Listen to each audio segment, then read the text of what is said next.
want to touch on today is when you step on this line and somebody hollers out, "This is for school." A lot of people, including myself, your anxiety level just skyrockets at that point. And it's almost like all the practice you've done in your yard for a moment just leaves your knowledge. It doesn't exist. And it's almost like you're so nervous and so anxious to do good, you can't focus on anything else other than hitting the middle. And the harder you try to hold that pin in the middle, the more it wants to go away from the middle. And it sounds crazy, it's hard to explain, but if you've done it, especially indoor, you'll know what I'm talking about. For me, the most critical thing of indoor, I'll try to sum it up best I can, but when you address your target, I know a lot of guys, especially in 3D, when you draw your bow, you want to come in, or a lot of people have the opinion that you want to anchor high and then start falling down to your target. And then once your pin comes in from the top, you want to start putting the brakes on, if you will, and as soon as it hovers over the 10 ring, starting to get to that 12, or if you're shooting IBO, whatever the scenario, then you start slow in that drop, and then when it gets where you want it, you'll hold it. And then a lot of times at that stage, people, if it dips a little bit, people will get stuck in the bottom, or stuck low left, or stuck low right. I struggle with being stuck low right in these little ovals coming in from low right to center, low right to center for probably a year and a half straight before I started to figure out. Sometimes I still fall in that trap. It's really hard to kind of master just fighting through it and knowing how to prevent it from happening. But I get stuck pretty much low. I'm not gonna say low left or right, but pretty much straight low sometimes. Yeah. It's a really common problem. So this first tip we're gonna give you guys is supposed to help with that. We're gonna jump into our first tip that's gonna help you not get locked off target. And if your pin goes below the target, how to not get stuck outside the bullseye, whether that be a 10 or 12, wherever you're aiming. So I picked this up from an archery coach, a buddy of mine. He gave me this tip and it really helped me. And I've yet to master shooting like that consistently, just because I'm comfortable with coming in, dropping in from the top. But I'd say I'm probably 50-50. But when I shoot indoor, it really helps, especially if you're running higher magnification, like a 6, 7, or 8, or even a 9X lens, and that target's so close. Whenever you get in your sight and get in your peak, it's almost like you got to scan around and keep looking until you find the target. So that's what this exercise does. It kind of helps you whenever you anchor and you come into your peak, that bullseye is staring you right in the face. It's right in the middle of your house.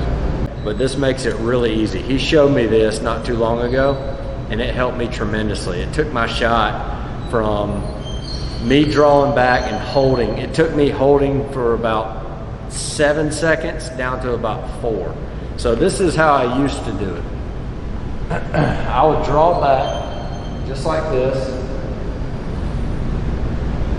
and I'd come down on the target, and I'd be looking for it, and then I get on the X, and there it is. Okay, line the sight, line the bubble, everything. Wow. That right there, if you can cut that in half, there's a time, it's normally about 4 seconds to where you're the most stable. So what he was explaining just then is, here's my housing, my target's down there. So instead of, you can still draw a little high, but when you're drawing right there, you want to go ahead and look through your housing and look down at your target. Don't even worry about your pin. Look down at your target through the housing and look, housing, target, now ease into the pin, just like he explained. And it is amazing how correct he is about this. And I know when you first do it and you look through your peep, it just blows your mind. You're like, yeah, it'll almost scare you, because it's like some sort of magic stuff. You just draw back and you're on it. So it's pretty cool. Another thing we talked about before was getting locked off the target low. Typically we hear that people get locked low compared to high or side to side. I know I get locked off the target low sometimes, and it feels like my bow's 1,000,000 pounds to get it back. And I get it, I try to get angry, and I push it up into the 10 or wherever I'm trying to hit, and bam! That was a 12. But here we go. All right, so we are going to show you real quick how to avoid getting locked low off the target. There's a couple things you can do if you find yourself locking low. You can add more weight to the back, take some off the front. That might help everybody's different. Everybody has a different anatomy with their hand, the way they hold the bow.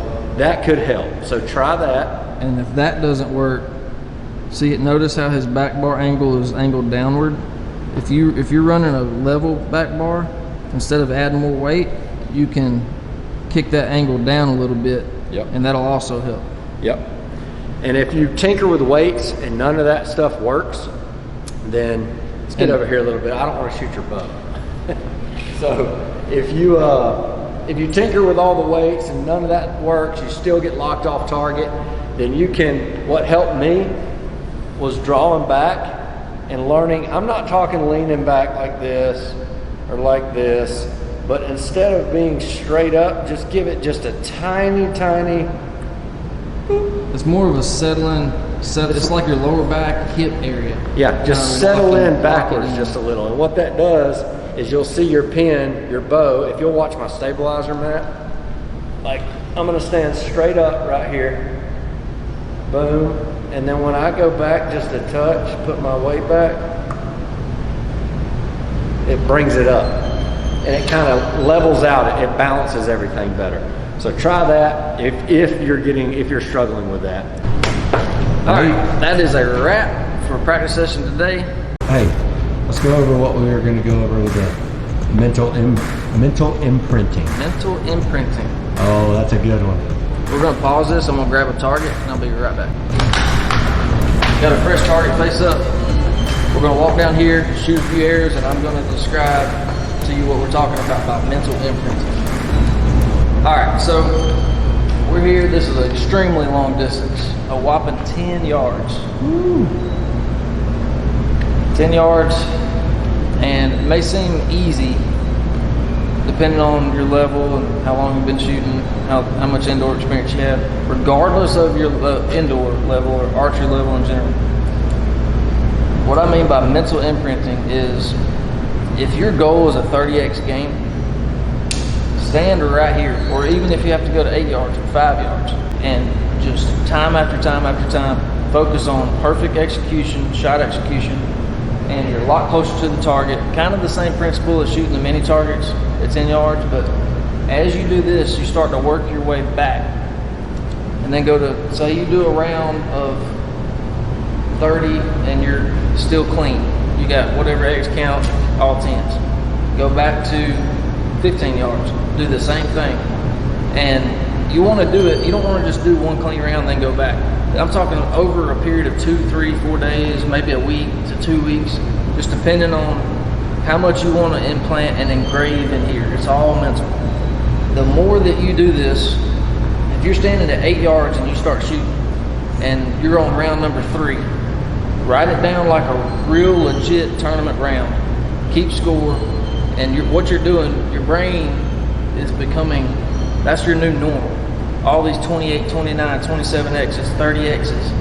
And you start seeing that, when you start doing it from 20 yards, you're still expecting those results. It's a good exercise to do. Write it down, treat it like a real tournament, a legit score, and then work your way back. Once you've mastered 8 yards, you go to 10 or 12. Once you master 10 or 12, go to 15. Once you master 15, go to 18, or go ahead and go to 20. And whenever you reach 20, say it's your first round, or say you're on your second round, you shot a clean round, and now you're on your second round, you're excited, you shot a 324X. And then your second round for that day, you get halfway through and you drop a point. Or your pin's locked low and you're trying to push it up, and you get in a hurry and you're not disciplined enough, and you punch a trigger when it's there and you miss high left, which is pretty common. That is just like when you're a kid playing video games and you got different lives, that's one of your lives you just lost. And now you got to start back at level 1.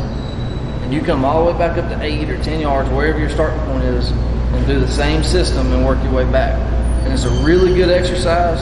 It's almost like you're rewarding yourself in practice to be able to stand on the 20-yard line. And it really helped me a lot. I never shot, I can't just come out here, I'm not gonna say I can't, I don't like those words, but typically I don't come out here and shoot 30X games.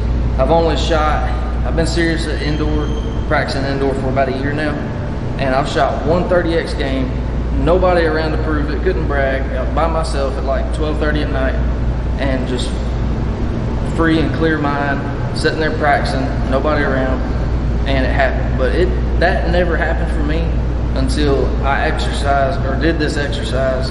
I think it was like for like 3 or 4 days I did it. And I started at 10 yards, went to 15 yards, and then went to 20. And I think it was the day after I did one of those cycles. I come in, just got like maybe 10, 15 warm-up shots, hung up a face, started shooting. Wasn't even thinking about really keeping score. And I was like, I'm shooting pretty good. I'm gonna start, keeping the score. So I was punching, every time I did an X, I'd punch it in the paper, just 3 dots. And before I knew it, there was 30 X's up there, and that was the first time I've ever done it. But the key thing to that, my opinion, was A, mental imprinting, and B, the stress level was 0. I wasn't thinking about the score, I was thinking about just aiming and shot execution. That was it. I've got one simple fact that'll prove this is effective and it works. The mere fact alone that there are hundreds and hundreds upon hundreds of people who stand on a 20-yard line and are stuck at 298, 299, 298, 299. All they're doing, every time that happens, it's a mental imprint of that score. That's what they expect, that's what they think they're capable of, and that's exactly what they score every time they step up to that line. They get nervous that that stupid 298 is going to happen again. And it happens. And it happens again. A funny side story y'all might not even care about, but we laugh about it every time. We were in Foley, Alabama a couple months ago for the ASA shoot, and I'm standing there with my group. There's about 5 guys in my group or whatever. Standing there, and I see this guy draw back, and he's on the target, and he had a wig out. He goes, boom, and throws it like 5 yards in the dirt. And I go, just to make him feel good, I walk up to him and I'm like, hey man, did your arrow fall off your wrist? What was that about? He goes, no, it happened again. And I'm like, what happened again? Target panic. I don't want to talk about it. I was like thinking, yeah, you can talk about it now because you're done, son. But if y'all would have seen it, it was the funniest. I hate it for the guy because it sucks. But I mean, his bow just went from here to, we were lucky that like we're behind him. I mean, he couldn't have shot any further. He was, oh, right there in the neck. So we just thought we'd throw that in there. A lot of mental stuff me and Cullen are discussing all the time. We're researching this stuff, listening to other people's opinion, but that's as quick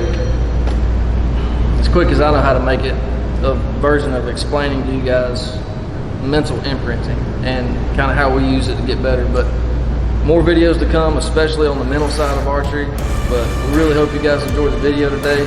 More coming soon. You want to close this out, or you want me to do it? How about we both do it? Hey, we gone. we're closed out. See ya.